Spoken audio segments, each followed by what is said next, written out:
presença de todos. E eu vou fazer um seminário um pouco diferente do seminário que o Ayrton e o Osmar fizeram. Eles fizeram seminários de um nível assim melhor. Eu vou fazer um seminário mais pragmático, que é o que eu ando insistindo faz um certo tempo no âmbito da Escola Politécnica, de a gente introduzir de alguma maneira a ideia de sistemas complexos, de complexidade, em problemas de engenharia, em problemas pragmáticos de engenharia, né?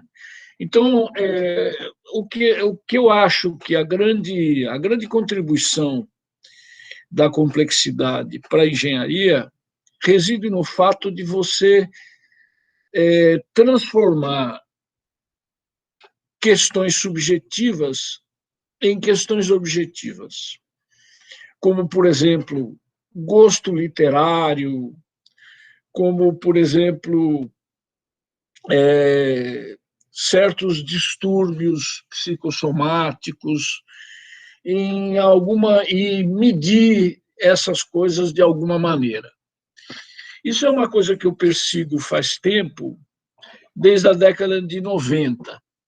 Em 1990 e alguma coisa, eu publiquei um paper no Journal of Theoretical Biology que chamava Zipf's Law Organizes a Cyclic World.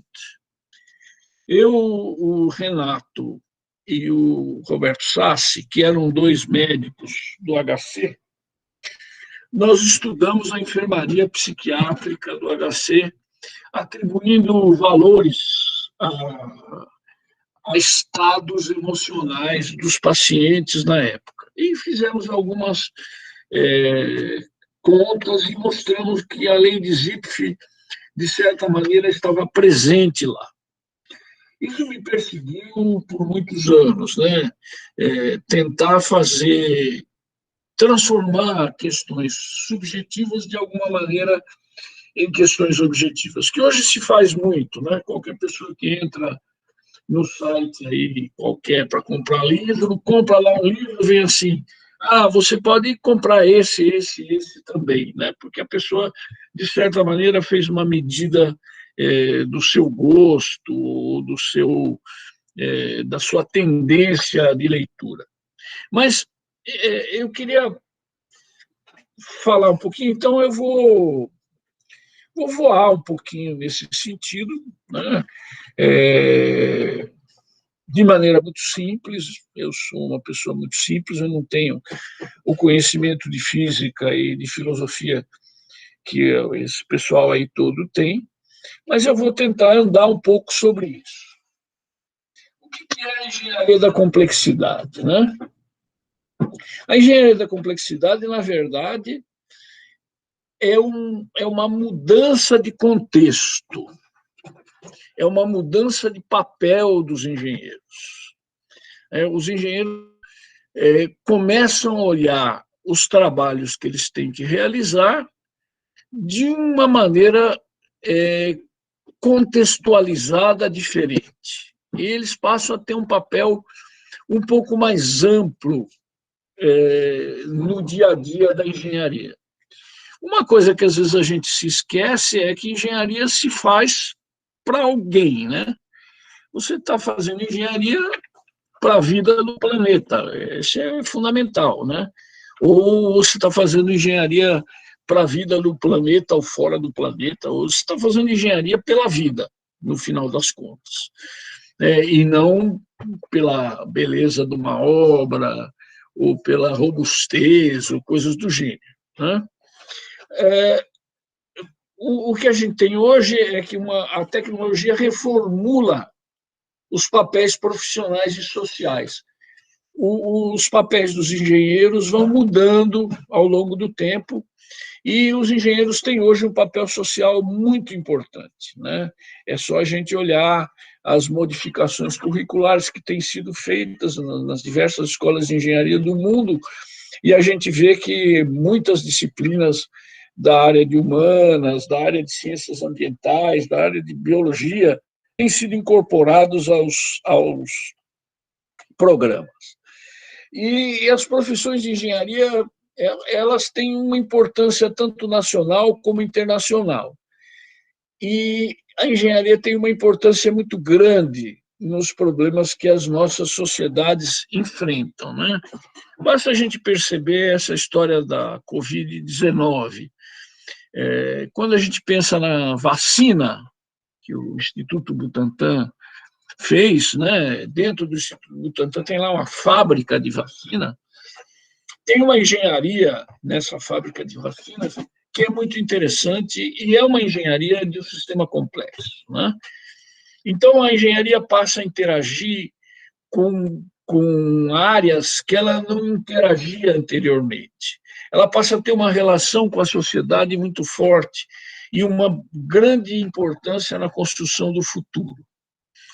E quando a gente percebe isso, a gente percebe que a teoria da complexidade parece ser operante, né? Parece ser uma coisa fundamental na formação do engenheiro. Eu aprendi uma coisa com a Ayrton que é muito interessante, que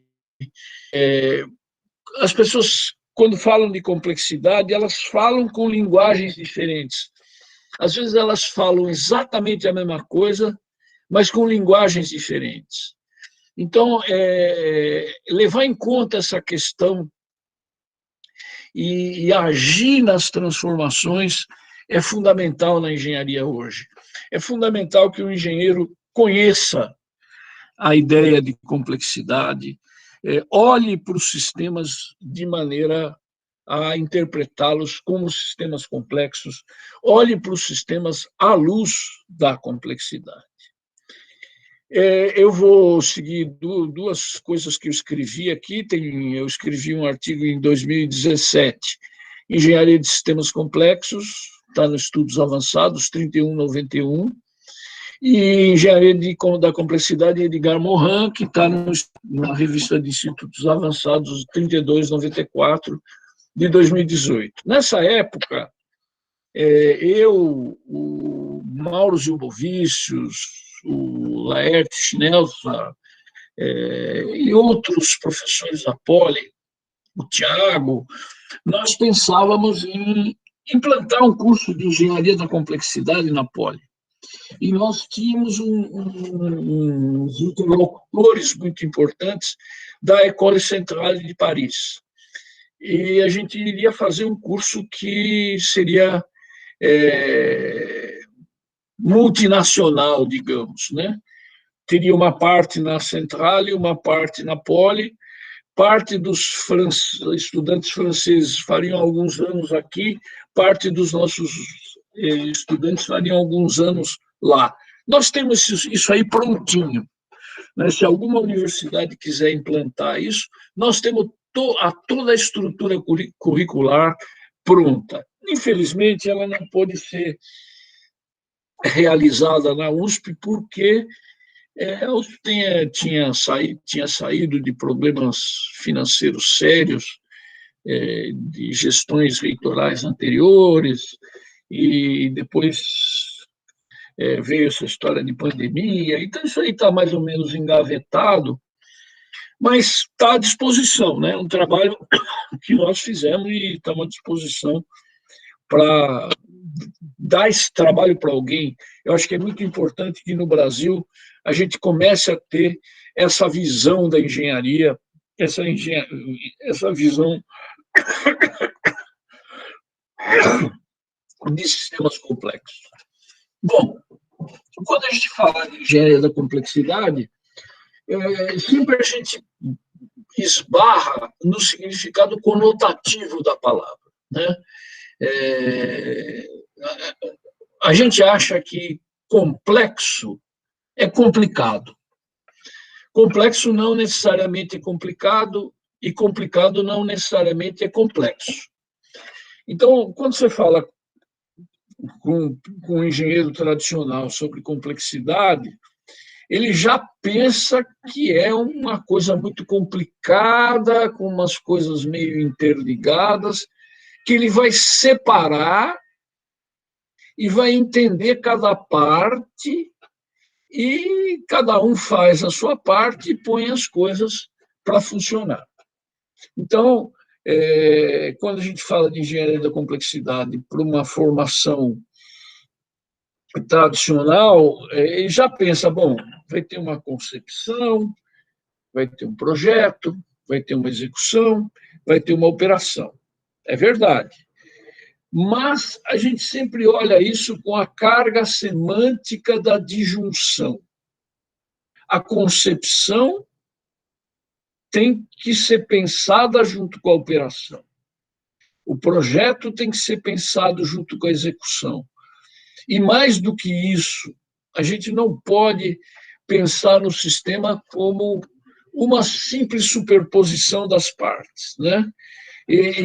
Na verdade, complexidade não é uma questão de olhar o projeto.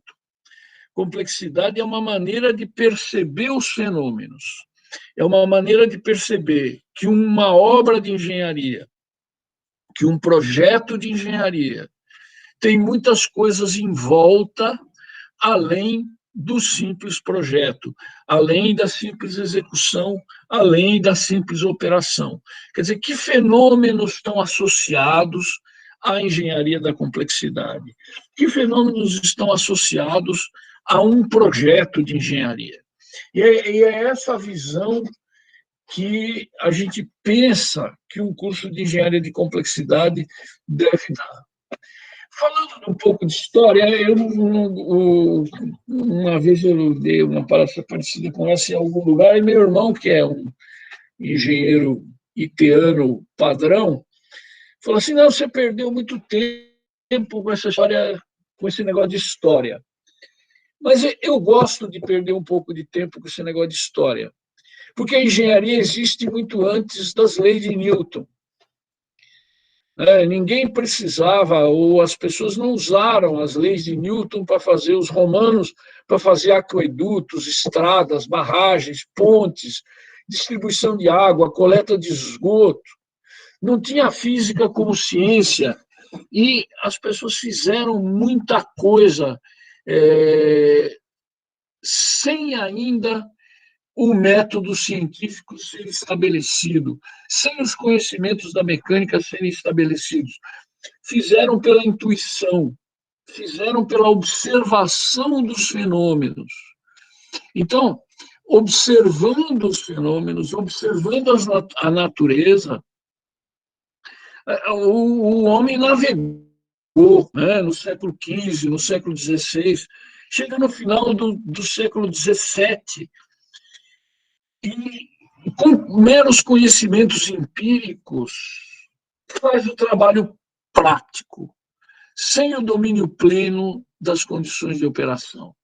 Então, você faz uma engenharia, o ser humano faz uma engenharia desde a pré-história, que a engenharia acompanha o ser humano, né? Precisava fazer roupa, precisava fazer arma, precisava se esconder na caverna, depois fazer estradas, se a gente olhar barragens, pontes, pirâmides, sei lá o quê, navegação, caravelas, a gente fica embasbacado de ver como essas pessoas fizeram esse tipo de coisa sem conhecer, sem metodologia científica totalmente estabelecida. Acontece que a engenharia não era nobre. Engenharia, o que era nobre era a filosofia, né? Engenharia era uma coisa meio de operário, né? Ninguém sabe quem foram os engenheiros que pensaram os aquedutos romanos. Quem foram os engenheiros que pensaram as caravelas? Imagine o grau de complicação que isso tinha e que era totalmente empírico. Imagine fazer isso de maneira totalmente empírica, sem o método científico estar estabelecido e sem computadores, né? No século XVIII é que vem as leis de Newton. E no século XIX muda a engenharia com a indução eletromagnética. A indução eletromagnética, o conhecimento da indução eletromagnética, mudou o nosso mundo, né? Primeiro, permitiu a transmissão de pacotes, de grandes pacotes de energia a grandes distâncias em baixo custo, né? Democratizou a energia elétrica e permitiu a comunicação à distância. Então, essas duas passagens aqui da física mudaram a engenharia consideravelmente, né? Transformaram a engenharia de algo empírico, originalmente empírico, em algo mais científico. E aí você tem o século XX dos grandes projetos, né? O século XX, apoiado nas ciências, você tem os grandes projetos. Você tem um progresso tecnológico criando sistemas de sistemas. Imagine o que é uma rede de distribuição, de geração, transmissão e distribuição de energia elétrica. Tem lá a barragem, a turbina, o transformador, a torre, o negócio vai para a cidade, na cidade tem abaixamento de tensão, a baixa tensão distribui para as pessoas. Imagine o que isso é emaranhado. Só que o jeito de ver isso em engenharia é assim, tanto que a gente tem na escola, hoje tem aula de geração, aula de geração. Amanhã tem aula de transmissão. Depois de amanhã tem aula de distribuição. Então, você criou uma engenharia fantástica que fez maravilhas, mas com a semântica da disjunção. Fez maravilhas com a semântica das disjunções. E os fenômenos emergentes, por exemplo, o que vai acontecer lá na ponte? Vamos tratar como teoria de probabilidade. A ponte, vamos tratar a carga em cima da ponte como uma distribuição de probabilidade. E essa distribuição de probabilidade pode provocar acidentes, e aí eu posso colocar outros fatores de segurança, coisa assim. Então, você faz um projeto de engenharia quase que determinístico, fundamentado na física, e você trata todos os fenômenos possíveis e todas as emergências possíveis como teoria de probabilidade e como margens de segurança. Mas isso levou a fazer muita coisa. Isso não quer dizer que está errado, que é ruim, nada disso, mas que podia ser melhor. Mas eu considero que a engenharia da complexidade, eu posso estar errado aqui, muita gente me corrige quando eu falo isso, vocês podem me corrigir à vontade, eu sei pouco, mas eu acho que a engenharia da complexidade é uma criação coletiva, que tem origem fundamentalmente na interação no mundo de três cérebros. Primeiro, o cérebro de Poincaré, que, ao estudar mecânica celeste, percebeu comportamentos semelhantes a ruídos sem fontes convencionais de ruído. Percebeu movimentos estocásticos em situações que podiam ser equacionadas de maneira totalmente determinística. Shannon, que propôs a teoria da informação, a medida da informação. E, com a medida de informação, o conceito de fonte de meio de transmissão e de receptor, e com isso você pode criar códigos que permitem transmissão com pequena e arbitrária taxa de erros, que permitem correção de erros, que permitem criptografia. Então, você tem uma combinação, e a teoria de Shannon é essencialmente uma teoria estocástica. E Alan Turing, que fala da inteligência de máquina. Quando a gente fala de inteligência de máquina, tem gente que pensa que a IBM que inventou a inteligência de máquina e que o Bradesco que fez lá uma máquina que é sensacional. Alan Turing, em 1952, portanto, no ano que eu nasci, ele propôs os primeiros algoritmos para funcionamento de inteligência de máquina, vindos da decodificação da criptografia, misturando as ideias de Shannon com as ideias de Shannon. A grande reclamação do Turing, tem um artigo do Turing, vocês acham ele por aí? O artigo do Turing diz isso, fala o seguinte: só não dá para fazer melhor porque as máquinas não têm muita memória e porque elas são muito lentas. Ao longo do século, as máquinas foram adquirindo memórias astronômicas, né? As memórias das máquinas hoje são impensáveis para quem começou a aprender computação no começo dos anos 70. E mais do que isso, a velocidade também é impensável.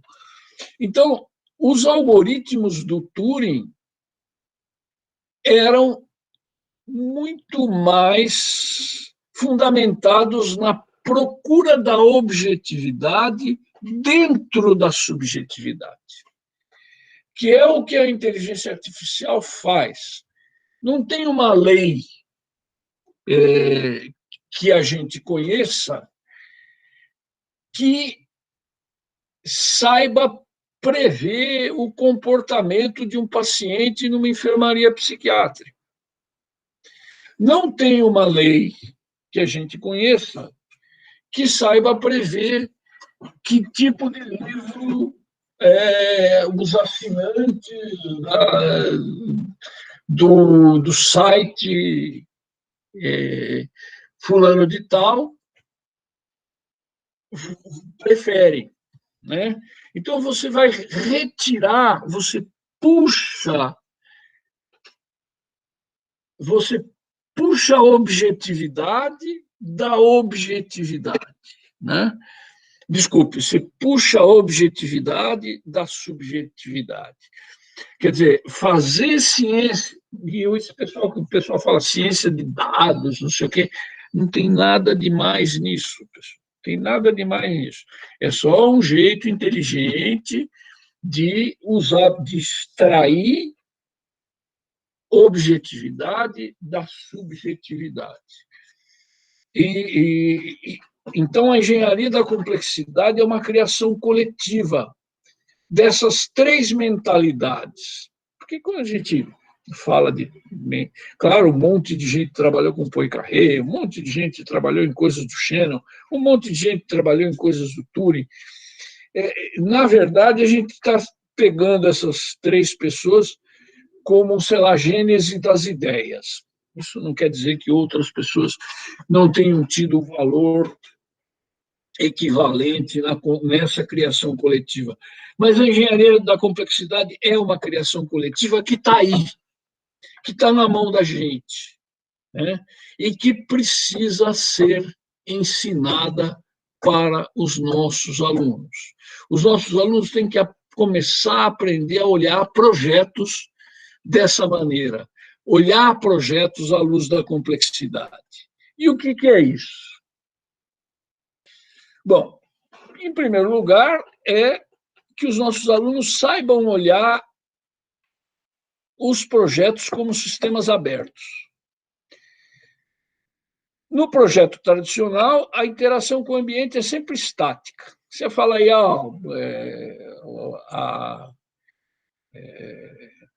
o coeficiente de elasticidade é tanto, a tensão de cisalhamento máxima é tanto, o formato da viga é esse, e vamos em frente. Mas e se a tensão de cisalhamento variar 5%? Bom, põe o coeficiente de segurança. Então, o projeto tradicional, você desenha uma ponte, desenha um viaduto, considerando que todas as interações são estáticas, considerando que não vai haver nenhuma grande mudança naquilo que a gente pode trabalhar. Bom, eu vou fazer uma paradinha só porque eu estou inseguro. Está todo mundo me ouvindo? Não caí, não aconteceu nada. Perfeitamente, professor. Estou ouvindo Posso bem continuar, também. então? Ouvindo e prestando atenção. Tá bom, então. Muito obrigado, hein? Muito obrigado. Tudo ok por aqui. Eu estou ouvindo. Então, tá bom. Bom, vou continuar aqui. Eu estava inseguro, só achei que talvez pudesse cair. O que aconteceu ao longo do tempo? O projeto tradicional, a maneira tradicional de executar projetos, desenvolveu ela mesma. Você tem uma realimentação, né, diria um engenheiro de controle. Aí você começa a desenvolver a computação, e aí você vê que você pode fazer análise e síntese de muito mais variáveis, de muito mais possibilidades. E você pode começar a estabelecer critérios para os seus projetos muito mais amplos, além dos critérios físicos, critérios ambientais, critérios sociais, critérios econômicos. Então, a própria engenharia realimentou ela mesma, falando assim, não, espera aí, se você olhar o seu sistema como um sistema aberto, você pode ter critérios mais abrangentes. Eu gosto de dar um exemplo que é assim, se a gente for olhar o Minhocão, que é o elevado João Goulart, que agora chama elevado João Goulart, é uma obra de engenharia fantástica, né? É uma coisa projetada e construída no final dos anos 60, e se você passar por lá, ela está lá firme, bonitinha, né? Toda a pista funcionando bem, toda a parte de apoio, colunas, tudo funcionando direitinho. Nós estamos em 2021, né? Apesar que ele teve boa manutenção, pelo menos nos últimos 20 anos, mas está lá. Você fala assim, puxa, que obra maravilhosa de engenharia. Pena que as pessoas que tinham comprado apartamento pelo BNH em 1968, naquela região, não achem o mesmo. Pena que elas não achem o mesmo. O que elas ficaram é com um prédio, com um viaduto atravessando a moradia delas. As pessoas que tinham comércio ali embaixo também. Né? Quer dizer, o primeiro impacto ambiental, social e econômico do Minhocão foi desastroso. O que aconteceu é que, ao longo do tempo, as pessoas foram mitigando alguns efeitos, né? Mitigando alguns efeitos ambientais, né? De poluição, mitigando alguns efeitos sociais, econômicos, mas mitigando, nada mais do que isso. Quer dizer, o projeto foi pensado num ambiente estático, né? Como uma coisa estática. Vai ligar aqui com aqui, eu preciso fazer isso, vai custar tanto, e bam, pum, pois. Agora, hoje não tem mais sentido você fazer uma obra sem pensar, além dos fenômenos físicos, dos fenômenos ambientais, sociais e econômicos. E mais, pensar em escalas temporais diferentes, né? Toda obra de engenharia, ela tem uma escala temporal. Não sei se vocês conhecem, tem um livro muito bom chamado Desengenharia, escrito por um professor da engenharia de Minas, da Poli, professor Sanches. Ele mostra os efeitos ambientais de você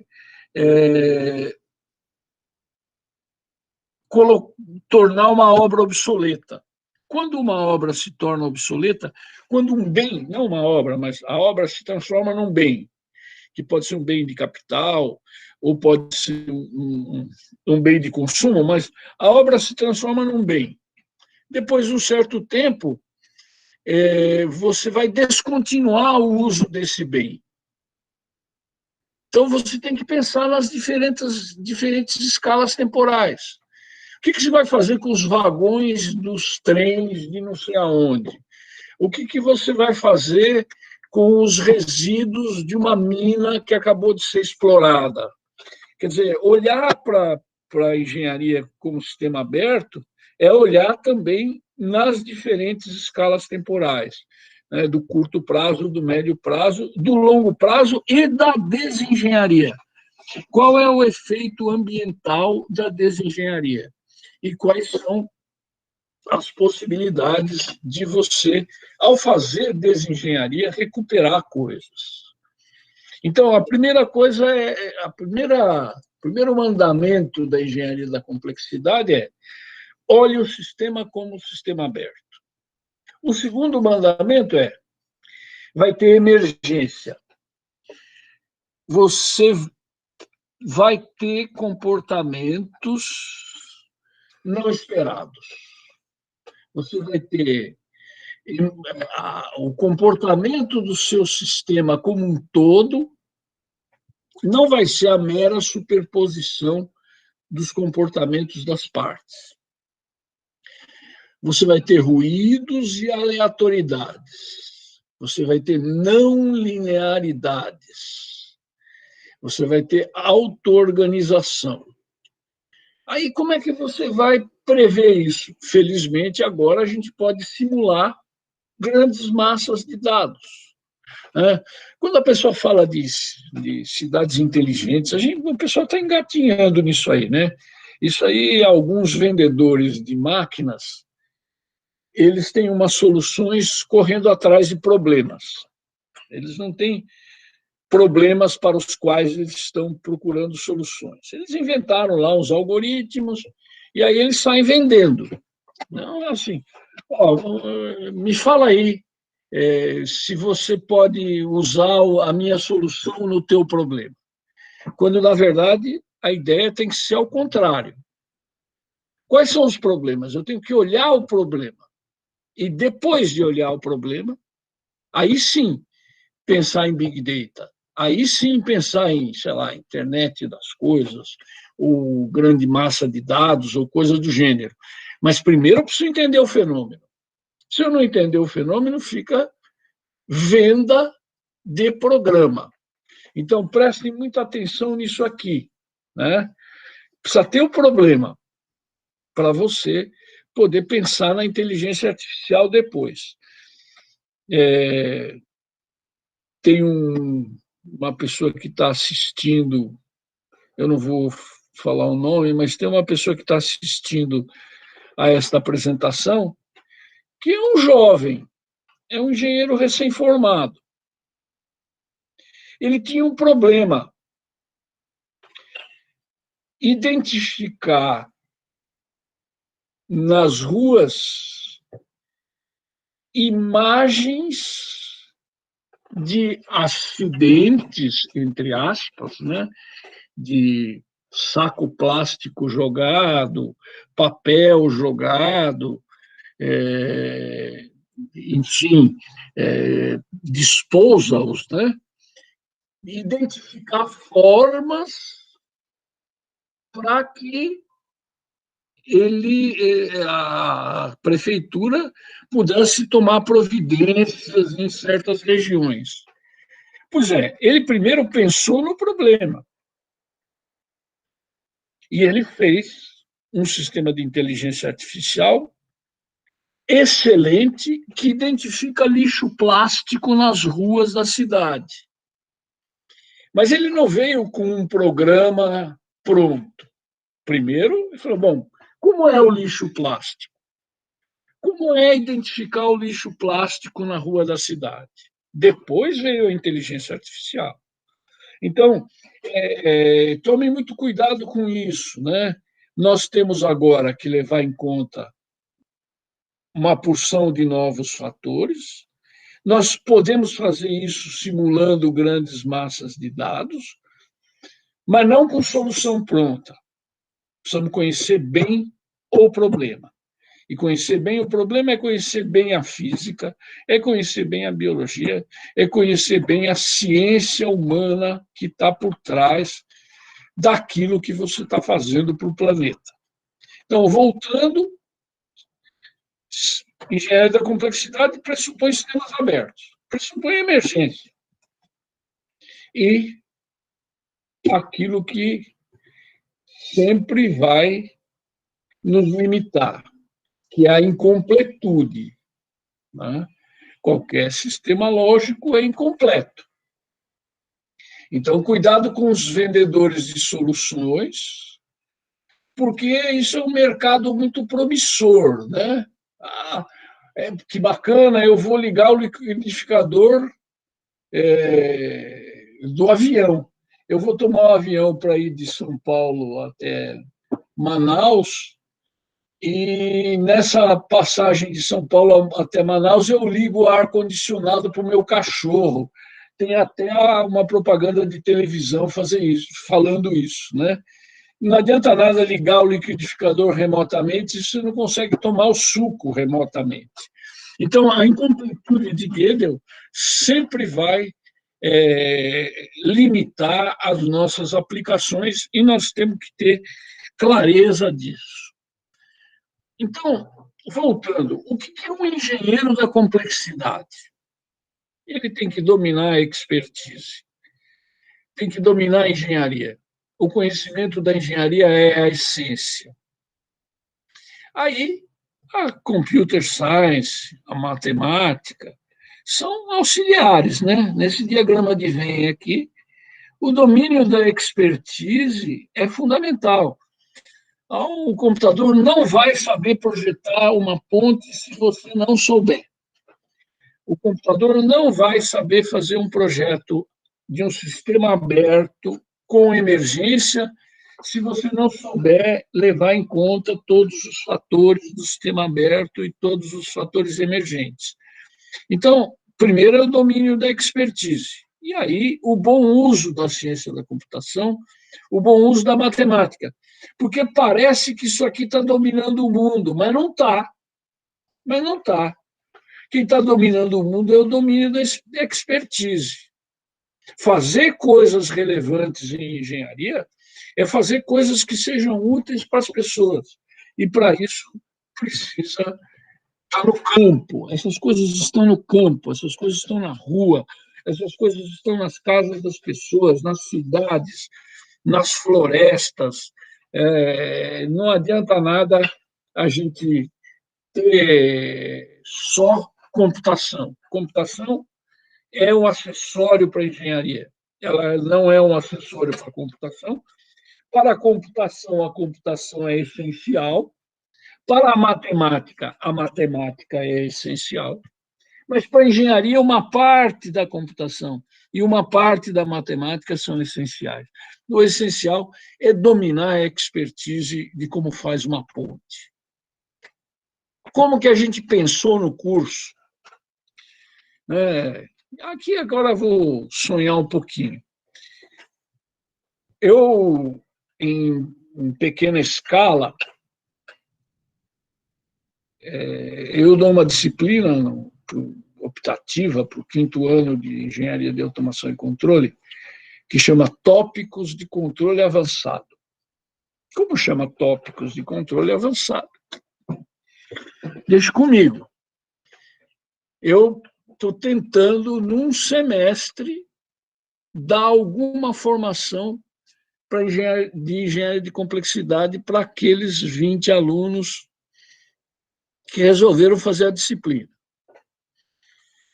O que eu estou insistindo?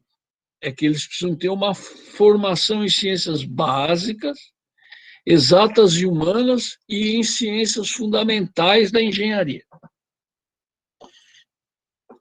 Ciências básicas e exatas são matemática, computação, física.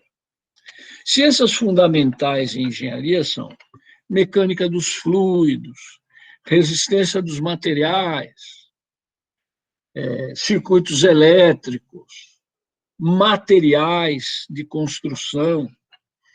Então, eu insisto que eles têm que ler um pouco de cada coisa e que eles têm que pensar nisso em um problema. Então, na primeira aula, eu forço a barra para eles escolherem um problema. Entre a primeira e a terceira aula, eles têm que escolher um problema. Qualquer um, o que eles gostarem. Então, uns escolhem projetar o braço de um robô, outros escolhem a logística do metrô de São Paulo, outros escolhem como é a epidemiologia do Covid-19. Cada um escolhe um problema que eles quiserem. Só que eles vão olhar esse problema do ponto de vista de engenharia. Eles vão olhar para esse problema do ponto de vista de engenharia e eles devem estar dispostos à interdisciplinaridade. Eles devem estar dispostos a olhar para o problema de maneira interdisciplinar e não de maneira monodisciplinar. E aí, que competências eles precisam para fazer isso? Relacionar informações múltiplas e de natureza heterogênea. Saber contextualizar decisões. Promover desenvolvimento humano e social. Constituir uma visão de conjunto. Ouvir, argumentar e desenvolver ideias. E aptidão para desenvolvimento de conhecimento e habilidades. Então, essas são as principais competências do engenheiro de complexidade. Eu não imagino que eles adquiram isso em um semestre, nem imagino que eles adquiram isso em 5 anos, mas essas são as competências que eles precisam aprimorar. A abordagem pedagógica, exercício em trabalho de projeto o tempo inteiro. O tempo inteiro é procurar projeto, o tempo inteiro é desenvolver projeto. Aprofundar a inquietação, aprofundar a capacidade crítica para melhorar o conhecimento do mundo e da ciência. Exercitar permanentemente a pesquisa em busca da inovação. O que se forma pela interdisciplinaridade, que se forma pela formulação de problemas. Aí, como eles estão já no 5º ano, eles ficam meio perdidos. Mas como é que eu vou fazer isso? O que eu faço? Aí eu gosto sempre de falar para eles o seguinte: olha, pensa que você tem um sistema grande de muitos elementos e que esses elementos têm um certo estado sigma I. Você tem uma grande quantidade de elementos I interconectados. E pensem que cada elemento é dado por um estado sigma-i. E que esse estado sigma-i é função das interações entre dois elementos I e J. Então, o estado depende das interações, isso eles estão acostumados, né? Estão acostumados, circuitos elétricos, os estados dependem de como a rede está interconectada, os estados de um sistema eletromecânico dependem de como as barras estão ligadas. Então, isso eles estão acostumados. O que eles não estão acostumados é como essas interações dependem dos estados. Então, a gente começa agora a olhar tudo de uma maneira diferente. Estado depende dos estados dos outros e de todas as interações, e as interações dependem de todos os estados e de todas as interações. E mais, o contorno, as condições de contorno dessas equações dependem de contexto. Então, quando a gente faz isso, né, quando a gente dá essa parada e dá essa formalizada na aula, eles começam a pegar o problema de, sei lá, logística do metrô de São Paulo e dar a eles uma forma de engenharia. E dar aquilo alguma ideia de quais são os parâmetros importantes. Então, o que eu queria dizer aqui, eu queria descrever, né, ter descrito e ao fazer isso, o que eu quero? Eu quero que eles transformem coisas aparentemente subjetivas em algum tipo de medida objetiva. Eu podia falar muito mais sobre isso, mas eu não vou falar.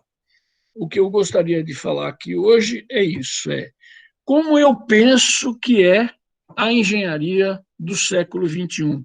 Como eu penso que o Brasil precisa olhar para os seus cursos de engenharia. Porque está todo mundo falando que vai reformular curso de engenharia, achando que reformular curso de engenharia é colocar lá um computador e aí faz umas coisas à distância, aula invertida, não sei o quê. Não. Mudar curso de engenharia é transformar cabeça cheia em cabeça aberta.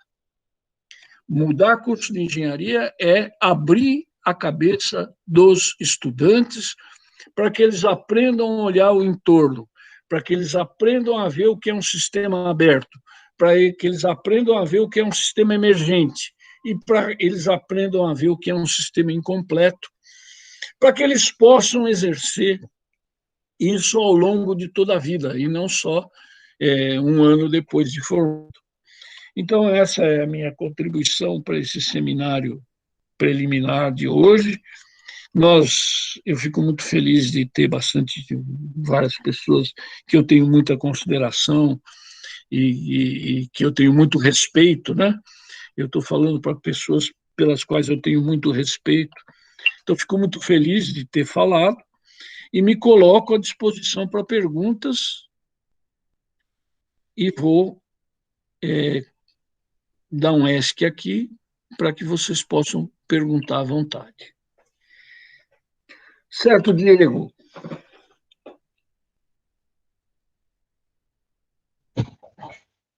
Bom, se eu puder iniciar aí a sessão de perguntas, Piqueira. Pois não, Ayrton. Bom, eu achei bastante interessante que você falou da engenharia, né? Eu sou de uma época, eu cresci ao longo de décadas em que eu ouvia falar que a engenharia é que determina o desenvolvimento. Então, tinha a política de construir estradas, construir o minhocão.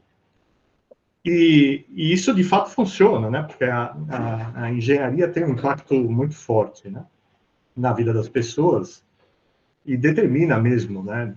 A gente vê que se abre uma estrada, as cidades começam a aparecer ao longo da estrada. E você constrói uma ponte, a outra margem do rio passa a ser habitada, né? Agora, o que você está propondo é uma coisa diferente, né? Quer dizer, a engenharia tem que ser menos determinante e mais sensível à modificação da sociedade, né? Como a sociedade evolui.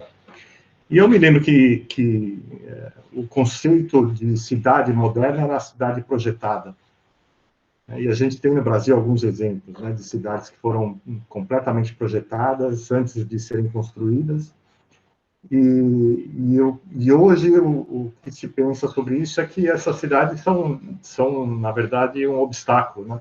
A população aumenta e a cidade não comporta mais, dentro daquela estrutura projetada, o crescimento da população e a modificação da vida social, né? Então, você falou de engenharia e desengenharia, eu achei isso bastante interessante, né?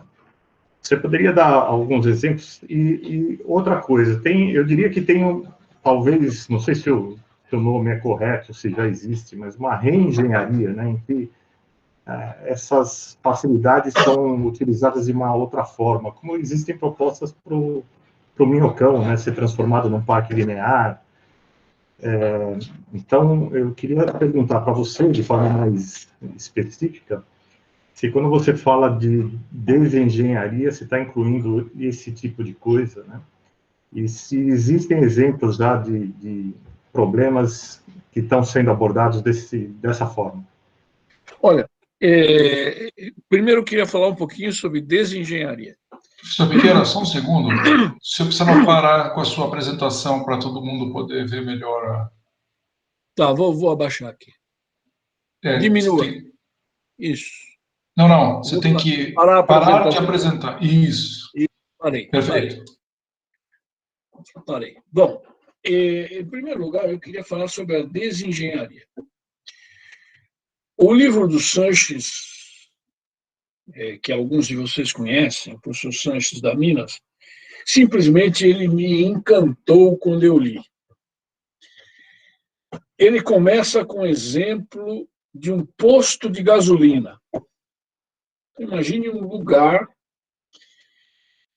que funcionou como um posto de gasolina por 20 anos. Esse lugar que funcionou como um posto de gasolina por 20 anos, quando ele deixa de ser um posto de gasolina, ele não pode ser imediatamente transformado em outro bem, porque o solo está totalmente contaminado de metais pesados. E se você construir, por exemplo, um prédio de apartamento em cima, ou uma loja, você vai contaminar as pessoas. Então, primeiro, desengenharia é o cuidado que você deve tomar quando um bem deixa de ter aquela utilidade específica e você quer transformar em outra. Que impactos ambientais você provoca ao desativá-lo, né? E que impactos ambientais ele foi provocando ao longo dos anos. Então, quando a gente fala de engenharia, desengenharia, é isso. Eu, às vezes, eu sou de uma cidade do interior do estado de São Paulo, que tinha uma estrada de ferro muito importante, tinha uma estação, uma coisa bonita, quando eu era moleque. Agora eu passo por lá e vejo aqueles trens, aqueles vagões totalmente deteriorados, totalmente abandonados, crescendo mato dentro daquilo, portanto, produzindo habitats para doenças, portanto, jogando material fora, aquele material dos vagões podia ser reciclado, podia ser reaproveitado, quer dizer, ninguém pensou na desengenharia da estrada de ferro obsoleta. Então, primeiro, o termo desengenharia, para mim, tem esse significado. O que você vai fazer com um bem de capital no dia que você vai desativá-lo? Isso, para mim, é desengenharia. Esse termo reengenharia que você falou aí, Ayrton, é um termo que ficou muito popular nos anos 90 entre os engenheiros de produção. Para eles, reengenharia era refazer as ações sistêmicas de uma indústria ou de um escritório de engenharia ou coisa do gênero, né? Você não precisa mais de 2 pessoas para fazer isso, pode ser uma só, essa tarefa não precisa ser feita. Quer dizer, as pessoas pensavam na reengenharia como uma espécie de reengenharia de sistemas, do sistema produtivo. Hoje, reengenharia é a indústria 4.0. Hoje, quando alguém fala de reengenharia, está falando de indústria 4.0, que ninguém sabe direito o que é, mas os alemães sabem, os franceses sabem, os americanos sabem, e estão vendendo para a gente aí, a gente está comprando meio sem saber direito o que a gente está comprando. Quer dizer, que indústria 4.0 nós precisamos, né? Então, para mim, hoje, reengenharia é indústria 4.0. E não é só indústria de fábrica, é indústria de serviços também, indústria de serviços em geral. Então, é o que eu entendo por esses 2 termos, posso estar errado. Agora, o que eu acho mais interessante é o começo da sua pergunta, né, Ayrton? Você fala assim, que a engenharia é que traz o progresso. Não, se você quiser ter progresso, você vai ter que trazer engenharia e cuidar bem dela. Então, hoje, nós temos uma questão muito importante no Brasil, que é o escoamento de grãos.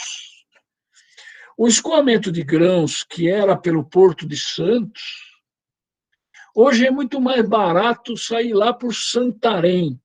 Os caras produzem os grãos no Brasil Central, vão de caminhão ou estrada de ferro até lá o norte e saem pelo oceano lá para cima, é mais barato. Então, essa engenharia que você está levando para essa região tem que ser bem pensada para trazer o progresso, né? Quer dizer, o Porto de Santos vai deixar de ser um porto graneleiro. Então, o que é que nós temos que pensar para o Porto de Santos? Assim como você vai ter uma questão de interiorização do desenvolvimento por causa do fluxo de grãos, você vai ter uma queda de desenvolvimento se você não repensar as novas utilidades do Porto de Santos. Eu acho, eu sou partidário aí do Norbert Wiener, né?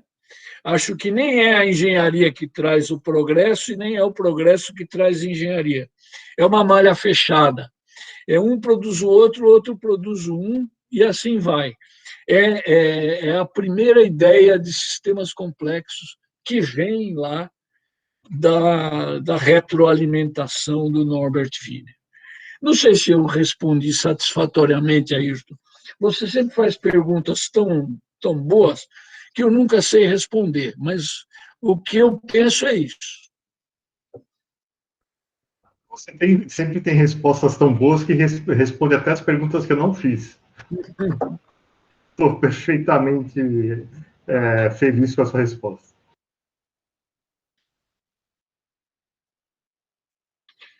Estou aí, sou ouvidos. Tem uma postagem do professor Mauro Zilbovicius, Piqueira, não sei se você... Vou olhar aqui. Tá quase, só subiu um pouquinho. Vidal, Wagner, do Mauro, é? Isso, um pouquinho mais para cima. Vai ter 2 textos que eu postei agora do links e depois Tem vem Piqueira ao Tiago, falar. Diego, Giancarlo, Miguel Buelta. Oi, Buelta, tudo bem? Não. Seu Santos rebaixou meu São Bento, hein? Tudo bem. É lá no fim. Não teve jeito, né? Eu tive que... Nós também íamos ser rebaixados, rapaz. E foi uma briga de vida ou morte. Não teve jeito.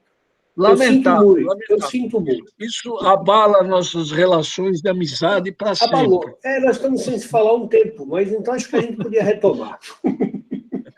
Tá bom. O Mauro está perguntando, o Mauro é sempre agudo, está falando assim, computador é capaz de projetar um minhocão? Acho que não. Acho que não. Acho que ele é capaz de ajudar a projetar um minhocão. Não, Piqueira, eu quis dizer que estava brincando, dizendo o computador é capaz de gerar um minhocão e tudo mais que está em volta do minhocão ele não sabe. É verdade. Ele pode fazer o minhocão dos anos 70. É verdade. Ele não sabe. Mas a minha pergunta é outra. Se você não tiver uma engenharia boa para avaliar bem o que está em volta, ele vai fazer só isso que você está falando. Isso. Sozinho, ele vai fazer só isso que você está falando. Mas eu coloquei uma outra pergunta aqui, Piqueira, acho que você acabou não vendo, que é, vou dizer qual é, tá, eu vou ler o que eu escrevi. Ao falar de engenharia de complexidade, uma vez me perguntaram na Poli se a engenharia de complexidade deveria ser ou pode ser uma das habilitações da engenharia, ou então a engenharia como um todo. Em qualquer habilitação deve incorporar o método e a visão da complexidade. Ou, na verdade, habilitações são coisas dos séculos XIX e XX dentro da engenharia? Habilitações são coisas do século XIX e XX dentro da engenharia. E elas podem perfeitamente ter uma convivência pacífica com uma nova visão da engenharia, assim como a pediatria tem uma convivência pacífica com a medicina clínica como um todo, assim como a otorrinolaringologia tem uma convivência pacífica com a medicina clínica, assim como a cirurgia de cabeça e pescoço tem uma convivência pacífica com a cirurgia geral. Acho que mais ou menos, né, Osmar? Mais ou menos. Pois é. Mais ou menos. Eu acho que a gente podia andar um pouquinho mais no sentido de ter alguma coisa um pouco mais próxima da metodologia da medicina. Que formam médicos e não especialistas, né? A especialidade vem depois. Isso é uma Oi, professor Valdemar. Oi, Piqueira. Como vai o senhor? Tudo bem, boa tarde. Curiosamente, eu usei o e-mail que o Pedro e caí num Zoom onde havia o som e alguns participantes, mas você não aparecia. Aí eu entrei no site do Núcleo e cliquei naquele link que tem lá e aí deu certo. E o curioso é que eu usei exatamente esse código da sessão e não consegui entrar, dizia que o código estava errado, mas a partir do Núcleo eu consegui. Por isso, aparentemente, eu entrei tarde, mas não foi, eu estava desde o começo. O que eu queria falar é o seguinte, você falou da necessidade da visão humanística, você falou da necessidade de haver disciplinas de humanas, não é? Na engenharia, etc. Acho isso fantástico. Só que eu acho que nós estamos entrando numa nova era da visão humanística.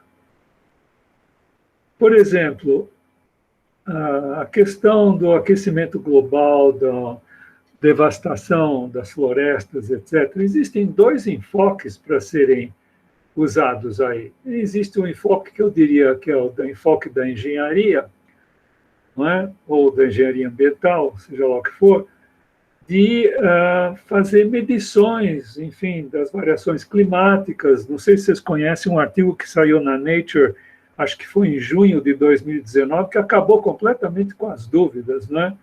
Que lá eles mostravam que o aquecimento é realmente global em todas as partes da Terra, não é só local, num lugar esquenta e outro esfria, mas era um aquecimento realmente global. Eles mediram 600 locais, e além disso, a curva de aquecimento se acelerou absurdamente a partir de 1950, claramente indicando que existe um fator humano. Mas o que eu queria dizer é o seguinte: então, existe esse enfoque da medição, que é a base da engenharia, né, da física experimental e da engenharia. Mas existe um outro enfoque, viu, Piqueira, que é o enfoque do amor à natureza. Você chegaria às mesmas conclusões que nós temos que preservar a natureza por amor a ela e não pelos números que a gente consegue calcular sobre ela. Você está entendendo? Então, eu vou dar um outro exemplo. Uma quantidade enorme de jovens está se tornando vegetariano. Não porque os animais produzem muito metano, CO2, etc., o que aumenta o aquecimento global. Eles até usam esse argumento, mas eu acho que o principal aí é amor aos animais. Eles não podem ver os animais sofrendo como eles sofrem naquelas criações assim de milhares de porcos juntos, milhares de frangos juntos, compreende? Não sei se vocês sabem nessas... Desculpem, eu não percebi que estava sem imagem. Aí, eu estou aí outra vez. Mas eu não sei se vocês sabem que nessas granjas com milhares de frangos, eles têm que cortar o bico dos frangos, senão uns matam, ficam bicando e matam uns aos outros. Agora eu já sei o que está acontecendo. Não, devia estar funcionando, desculpe. É a imagem. Está chaveando entre a minha câmera externa e a câmera do micro, mas tudo bem. Então, eles têm que cortar os bicos dos frangos e cortam a parte dos nervos que está no bico dos frangos, uma coisa horrível, certo? Então, os jovens, percebendo esse sofrimento dos animais, eles desenvolvem, enfim, eles se tornam vegetarianos por amor aos animais, e não por causa da física e da engenharia, que poderiam, da veterinária, que poderia medir sei lá o quê. Então, eu tenho a impressão que as coisas estão mudando no mundo. E uma das minhas preocupações é que, se você chamar o pessoal da Faculdade de Filosofia, ou talvez da ECA, para dar cursos de humanidades, eles vão dar as teorias das humanidades. Não vão dar nada daquilo que eu chamei de amor à natureza ou amor aos animais, compreende? Eu tenho a impressão que nós estamos mudando a mentalidade, pelo menos os jovens estão mostrando que a gente devia mudar a nossa mentalidade. E como casar isso com a engenharia, com a física experimental, com a biologia, com a medicina? Medicina, vocês falaram em medicina, a medicina virou, em grande parte, oficina mecânica médica. Eu estou aqui falando com vocês por causa da oficina mecânica médica. Eu tenho uns 5 ou 6 stents, já perdi a conta, 3 infartos e meio. Isso é oficina mecânica médica. Eles não conseguem impedir que as minhas artérias entupam. Então, eles vão lá e consertam, não é o parafuso, claro. Essa que é a medicina moderna, com maravilhosas conquistas, como eu estou aqui para provar. Mas é uma visão completamente diferente, né? A visão reducionista que está imperando desde Newton, né? A teoria das cores dele é baseada num experimento extremamente particular. Ele até diz qual é o diâmetro do furo que ele fez na janela para depois passar num prisma, etc. E tal. Ele fez uma experiência extremamente particular, e a partir dessa extremamente particular se fez toda uma teoria, e todos os instrumentos, estando dentro da teoria dele, funcionam direitinho, claro, mas não funcionam fora da teoria. Vai explicar o magenta para ver o que acontece. Ele vai dizer que é mistura, sei lá, de algumas... Agora, então, isso que eu queria dizer, eu acho que nós temos que mudar muita coisa, principalmente a visão dos estudantes. Eu acho que nós temos que perceber, como você falou, não existe nenhuma teoria completa, claro. Até na matemática, dependendo do ponto de vista, dependendo da lógica que você usa, também não existe teoria completa, como o Gödel demonstrou, mas numa lógica clássica, não foi lógica para consistente. Mas tudo bem. Então, eu acho que a gente tem que começar a introduzir, na universidade em geral, um outro tipo de humanismo que nós estamos exercendo até hoje. Eu queria completar uma coisa que o senhor falou, professor Valdemar. A ideia que eu tenho sobre o aluno adquirir conhecimento de humanidades não é necessariamente via disciplinas, é via projetos mesmo, é via interação com o mundo real. Claro que você vai ter um certo apoio de disciplinas, mas principalmente com a pessoa aprender a se sensibilizar com as questões efetivas do mundo real. Essa é a ideia que eu tenho do ensino de engenharia de complexidade. Você não precisa necessariamente ter uma disciplina disso ou daquilo, mas que o aluno se desperte para aquilo dentro de um problema real. Agora, o restante do que o senhor falou é absolutamente correto e é isso mesmo, quer dizer, a percepção das pessoas a respeito do mundo está mudando porque elas estão percebendo o mundo real efetivamente e não simplesmente olhando para os sensores, etc. Embora os sensores tenham uma importância muito grande, né? Porque eles dão uma medida de que ações você tem que tomar para prevenir certas coisas. Você falou de sensibilidade, justamente. Sabe o que eu fiz lá no IME, o Piqueiro e os outros? Eu estava muito agoniado, eu que reestruturei, levei a primeira turma do bacharelado de ciência da computação em 1974, cada semestre eu ia mudando, etc. e tal, até chegar no currículo definitivo, que hoje em dia é completamente, bastante diferente, mas e eu estava agoniado, sabe, Piqueira, sabe por quê? Eu pensava assim, esse pessoal está estudando só matemática, um pouquinho de física que acabaram tirando, porque os nossos colegas da física dão aula de uma maneira que os alunos detestam. Os próprios alunos foram pedindo para tirar a física, o que eu acho um absurdo. Devia ter 4 semestres de física, porque a física é que mostra o que é um método científico moderno, certo? Bom, mas enfim, eu tinha colocado 4 semestres, de física até 4. Mas tudo bem. E eu tinha essa agonia porque eles tinham matemática, um pouquinho de física, estatística e computação. Eu disse, isso não é formação, isso é deformação. Né? Nós estamos deformando os jovens, ensinando eles a pensar de uma maneira que não é o mundo real, não é? E aí, sabe o que eu fiz? Eu achava que a maneira de resolver esse problema era introduzir alguma matéria artística. E aí, houve uma ideia genial de fazer um curso de leitura dramática. E esse curso existe desde talvez 90 e pouquinho. Os alunos adoram esse curso, né? E fazem um desenvolvimento pessoal incrível, né? Porque tivemos a sorte de achar uma artista, diretora, teatróloga, etc., que é a Yolanda Gentileza.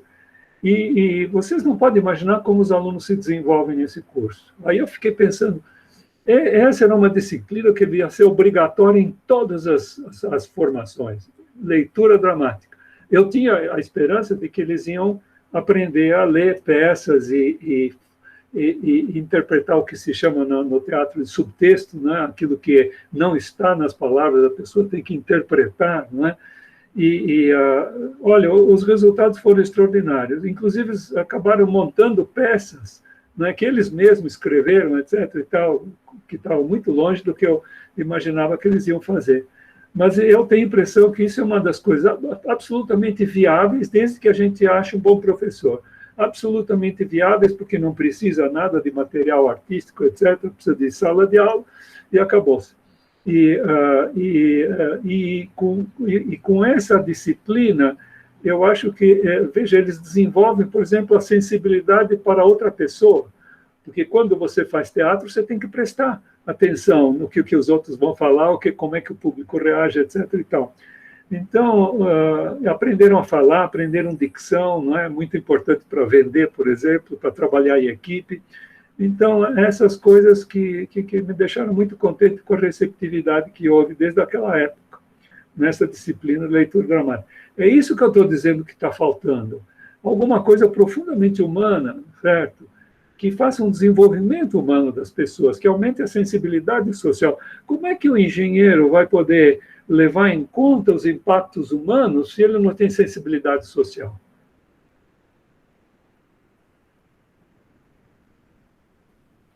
Perfeito, professor. Eu concordo com a sua fala, eu não tenho nada a acrescentar na sua fala. Porque, veja, nós tivemos um problema muito grande aqui no Brasil. Nós importamos o modelo europeu, nós não importamos o modelo universitário americano. No modelo universitário americano, engenharia e medicina começa com college, tem 4 anos de tudo, inclusive muitas humanidades.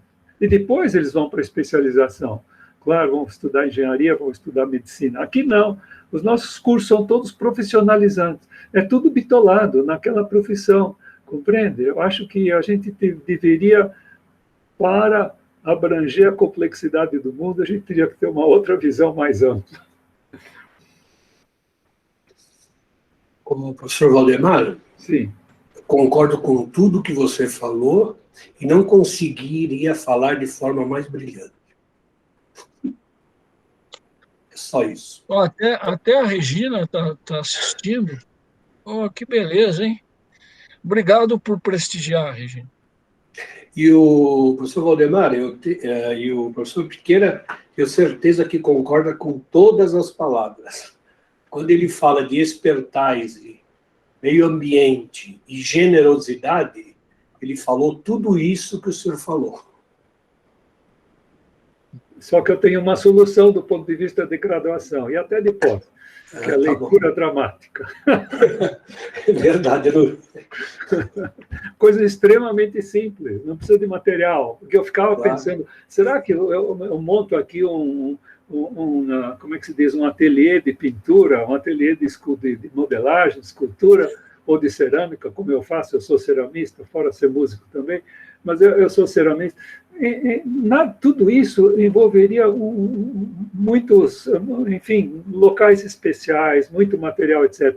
A única coisa que você precisa para uma aula de leitura dramática é xerox. E um bom professor, um bom instrutor. Vocês não podem imaginar o resultado que isso dá. Fora o fato de que muitos alunos iam fazer leitura dramática, sabe por quê? Diziam assim, nessa disciplina eu não vou precisar provar teorema nenhum. Vocês vejam a insatisfação dos jovens. Se o cara fica provando o teorema, fica deduzindo fórmulas, aplicando fórmulas, isso não atinge o coração deles, não atinge os sentimentos deles, certo? E eles ficam pernetas, eles ficam cabeças ambulantes. Isso não é formação que a gente está fazendo.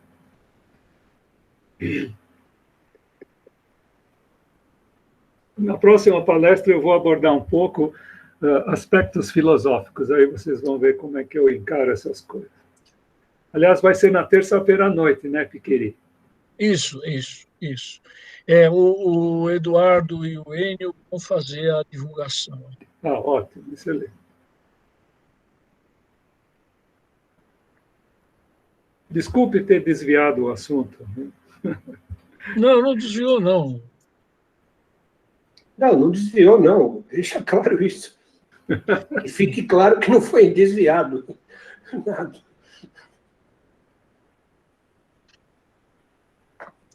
Bom, tá ok? Mais alguém quer perguntar alguma coisa? Fazer alguma observação? Acho que alguém gostaria de falar? Edu? Tem uma pergunta aqui do chat, eu não sei se ele já respondeu essa daqui, eu acho que não, do Rubens Borloni.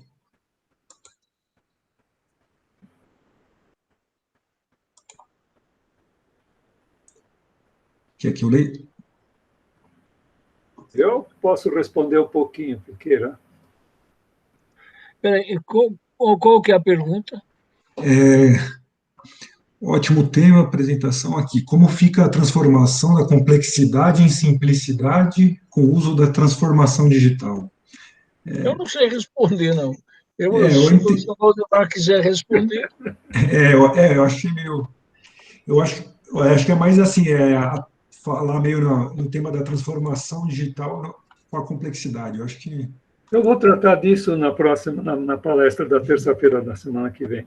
Mas eu poderia adiantar o seguinte: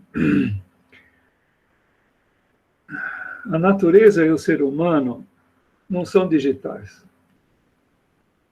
Quando a gente exprimir as coisas digitalmente, nós estamos fazendo, aliás, como faz a ciência em geral, ela só está expressando uma sombra da realidade. Não é? É aquela história, não sei se vocês conhecem a história, que está no livro do Weizenbaum, Computer Power and Human Reason, a história conhecida de um bêbado que estava procurando as chaves na rua, né? Aí chega um guarda e diz: o que é que o senhor está procurando? Perdi minhas chaves. Aí o guarda começa a procurar junto e está na cara que não tem chave nenhuma naquele lugar. Aí ele o guarda pergunta para o sujeito: o senhor tem certeza que perdeu aqui? Não, eu perdi lá do outro lado. Uai, mas por que o senhor está procurando aqui? É porque aqui tem luz. Esse é típico da ciência e também da engenharia. Ela usa as ferramentas que ela tem, ela não usa outras ferramentas. Pior ainda é quando ela usa uma certa teoria, como a de Newton, por exemplo, e tem que ser tudo projetado segundo aquela teoria, e não vai sair daquela teoria. Quando a gente projeta máquinas, ou seja lá o que for, um experimento dentro de uma teoria, a gente não consegue medir alguma coisa que está fora da teoria. E, em termos de medida, é muito importante a gente entender que a física, a engenharia, é toda baseada em medidas. Medidas como? Feitas por instrumentos. Não é a realidade, é uma sombra da realidade. Nós estamos procurando as chaves no lugar onde elas não estão. E nós estamos usando um método que não abrange a totalidade da natureza, principalmente do ser humano. Então, veja, a pergunta é: será que dá para transformar em simplicidade com o uso da transformação digital? Se a gente ficar apenas no digital, nós vamos continuar procurando as chaves onde elas não estão, não? Porque o ser humano não é digital. Eu vou mostrar isso para vocês a próxima vez. Né? Ou a natureza em si. Não é? O digital é um modelo que a gente faz. E o modelo não é a própria natureza, não é a realidade. Exprime algumas coisas que os instrumentos podem medir. Não é uma experiência pessoal, é uma experiência indireta por meio de instrumento. Veja ao que nós nos condenamos, certo? Com grandes evoluções, etc. e tal, não é? Mas eu acho que a gente deveria estar consciente dessas limitações.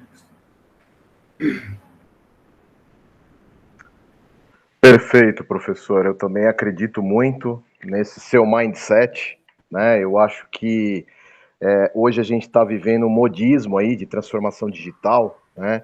E a gente tem que olhar um pouquinho para dentro de nós e toda a vivência, toda a experiência, para que isso seja efetivamente transformado, né? E não só nesse modismo que a gente tem hoje de transformação digital, inteligência artificial, até porque todo esse conhecimento, ele vem de alguma experiência, de alguma vivência, né? Então, eu só coloquei essa pergunta porque eu queria saber a opinião dos senhores. Parabéns pela apresentação, obrigado. Eu queria acrescentar uma coisa. Você falou da inteligência artificial. Bom, acabei de fazer a última revisão do meu livro sobre inteligência artificial. Nele eu mostro que o assim chamado aprendizado de máquina, um nome completamente errado, como inteligência artificial, um nome completamente errado, porque nós não sabemos como o ser humano aprende.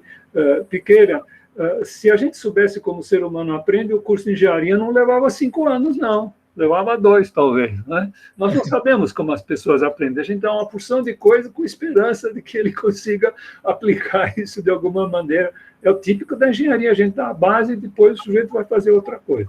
Mas, no caso do aprendizado de máquina, introduziu-se um problema imenso no uso da computação. Porque antes, um programador programava um programa. O que significa isso? Ele colocava os comandos numa linguagem qualquer, erradamente chamada de alto nível, não tem importância, numa linguagem de programação qualquer. Hoje em dia, Python está muito popular. Entre no meu site, vocês vão ver uma cheat sheet, uma folha de consulta da Python, mas tudo bem. E aí, ele escrevia cada comando imaginando, pensando o que é que o computador ia fazer com aquele comando. Não é? Então, o programa inteiro ia fazer uma porção de coisas, cada comando do programa ele sabia exatamente o que fazia, esperava que o programa fizesse aquilo que ele tinha planejado e tudo. Aí entra o aprendizado de máquina. O que acontece com o aprendizado de máquina? Vocês dão buzilhões de dados de entrada com buzilhões de dados de saída, e o sistema calcula parâmetros, né, numa rede, ele calcula parâmetros para transformar os dados de entrada nos dados de saída. Então, em geral, se usa 70% dos dados totais para treinar, entre aspas, né, a máquina, e 30% para testar e para ter uma probabilidade de acerto. Não é? Bom, o que está acontecendo? Não se sabe como esses programas funcionam. Antigamente, o programador sabia muito bem, ou esperava saber muito bem como o programa dele funcionava. Né? Hoje em dia, com o aprendizado de máquina, não se sabe, a não ser que se abra o programa. Existiu um caso muito... com 2 casos. Um caso foi de um programa que distinguia cachorros de lobos. Só que aí um aluno de pós-graduação teve a ideia de abrir o programa e ver que parâmetros tinham sido calculados para a rede que transformava os dados de entrada, uma foto de um cachorro ou de um lobo na saída cão ou lobo. Né? E ele verificou que não era aquilo que se esperava. Se esperava que o programa fizesse uma distinção entre, enfim, a gestalt, a forma do cachorro, a forma do lobo, a cabeça, o corpo, etc. Sabe o que o programa estava usando? O ambiente, porque todas as fotos que tinham dado eram de lobos na floresta, na neve, etc. E os cachorros estavam todos em ambiente doméstico. Então, ele estava usando o ambiente, não a forma do animal. Isso porque foram ver como é que o programa funcionava. Um outro caso foi, que eu também cito no meu livro, um caso de tanques, né? Fizeram um programa para distinguir tanques, tanques camuflados, qualquer coisa assim. Só que o programa estava usando o ambiente dos tanques também, que era floresta, enfim, matos, lá qualquer coisa. Quando o tanque não estava nesse ambiente que tinha sido usado nas fotos, ele dava resultado errado. Então, vocês veem um grande problema com esses sistemas de aprendizado de máquina. Primeiro, se a gente conhece como o programa deduz os parâmetros, em geral não se examina os parâmetros, que é muito complicado, são milhares, centenas de milhares de parâmetros. O outro perigo é o de se ter um programa proprietário, em que o proprietário do programa não abre o programa. Isso está acontecendo nos Estados Unidos, não sei se ainda está, alguns anos atrás estava, eu coloquei no meu livro esse exemplo, é um programa chamado Compass, que calculava a probabilidade de uma pessoa reincidir nos crimes que ela cometeu. Acontece que pegaram um sujeito que estava guiando um carro roubado, que não era dele, e o carro tinha sido envolvido num tiroteio, qualquer coisa, prenderam o sujeito e o programa chegou à conclusão de que a chance dele reincidir era muito grande. O juiz usou isso aí E ele recorreu, dizendo, não, eu quero saber quais foram os critérios que me condenaram a 6 anos de prisão. Eu tenho atenuantes, não devia estar condenado. E aí ele recorreu e o Supremo Tribunal, acho que foi de Minnesota, aceitou o resultado do programa sem se abrir o programa, sem a empresa se recusou, a fabricante do programa se recusou a dizer como é que o programa calculava. Vocês podem imaginar o que está acontecendo? Tudo bem quando esses programas controlam máquinas. Eu sou absolutamente a favor, certo? Um carro automático, um carro autônomo, automático, pode dar muito menos desastre do que carro comum guiado por pessoas. Tudo bem, então vamos usar isso. Só que quando se tomam decisões sociais, é que vem o problema. Não é? Aí é que é o grande problema. Então, você falou, Borlone, da transformação digital, é essa aí. Está se usando sistemas digitais, né? E pior ainda, Borlone, sem saber como eles funcionam. Antigamente se sabia como é que os programas funcionavam. Hoje em dia, com o aprendizado de máquina, não se sabe mais como é que os programas funcionam. E imaginem esses programas que não se sabe como funcionam tomar decisões sociais que vão influenciar seres humanos. Fora o fato de que, por exemplo, sistemas desses para fazer diagnóstico médico vão fazer os médicos perderem a capacidade de fazer diagnóstico, eles vão ficar confiando nos programas. Quer dizer, olha... Bom, enfim, acho melhor eu parar por aqui. Não, é verdade, professor. Às vezes, outro dia eu estava lendo um artigo, né, sobre inteligência artificial aplicada na advocacia, né? E todo esse algoritmo, ele trabalha por semelhança de julgamentos, né? E aí parece que já estão usando esse tipo de algoritmos para fazer julgamento de sentenças, né? Você acredita um negócio desse? Então, assim, eu acho que isso tem que ser usado com muito critério, né?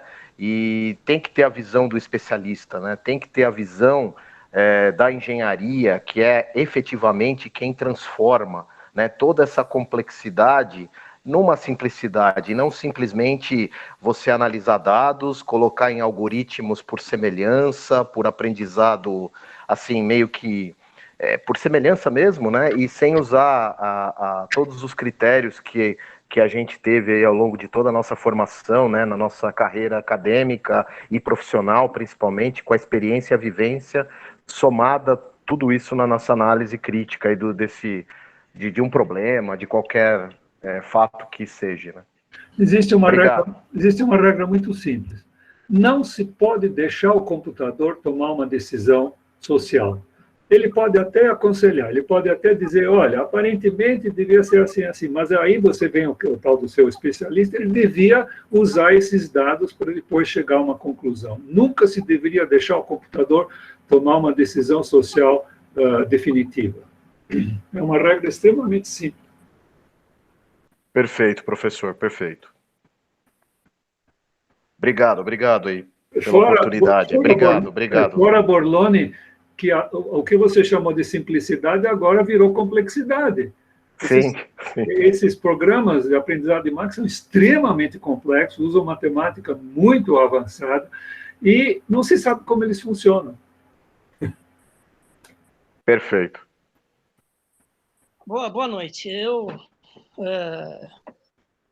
Deixa eu aparecer aqui. Ô, Bacalá, como vai? Bem? Tá bom?